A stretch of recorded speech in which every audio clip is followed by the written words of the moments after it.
Hi, it's Chester at Blue Pecan Computer Training, and in this video I'm going to look at how to add a 0 in front of a number in Excel. So the classic case is where you try and type a phone number into a cell. If I add a 0, it just knocks it off.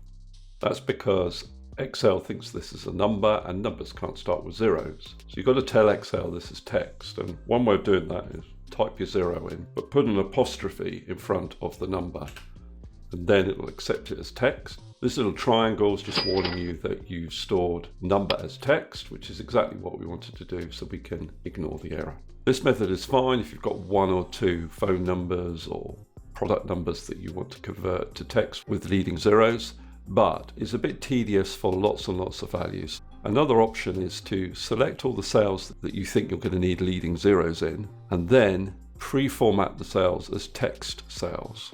If you type in a number with a leading 0, it keeps the 0.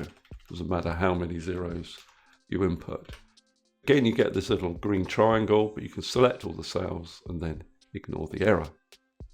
The next option is to use a formula. I think you'd only use this formula if you're trying to auto-generate numbers for each row. So for example, if I wanted to number these rows, I might use the row function. Row returns the row number of the cell that you're in. If I wanted to start with 1, I just refer to a cell in row 1, and I can copy that down. But if I wanted 3 digits on each of these row numbers, then I'd have to add leading zeros. And one way to do that is to use the write function. Write returns a specified number of characters from the text value that you supply. And the text value I'm going to supply is going to be prefixed with 2 zeros potentially.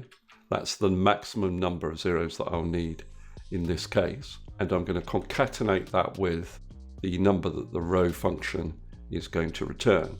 That's the text value I'm returning, comma, and the number of characters I want to return is 3. Now that would be useful when I get down to 10, for example, because 10 concatenated with 0, 0 would give me 4 characters, but I only want 3, 0, 1, 0. So that 3 will guarantee that I only return the last 3 characters. If I close the bracket there, press enter, I can copy that down. The final method uses custom formatting. I'm going to automatically generate some numbers here. I fill this down, go to here, fill series. And I want these numbers to be prefixed with zeros, just as they are over here. Now the way to do this is once you've selected the cells, press Ctrl 1 on your keyboard to open up the Format Cells dialog box, go to Custom, and then in the type box, type zeros for the number of digits you want to show in the cell. So if there's only 1 digit currently, it will prefix that with 2 zeros. When it gets to the 10, it can only return a maximum of 3 characters, so it will say 0, 1, 0. Click on OK. And what you'll notice, there is a difference between these values that we generated using this formula and these values here that we formatted using custom formatting. These are left aligned, which means they're text values, and these are right aligned as they remain as numbers. Okay, that's all I wanted to cover in this particular video. Hopefully it's been useful. If it has, please subscribe, and I'll see you next video.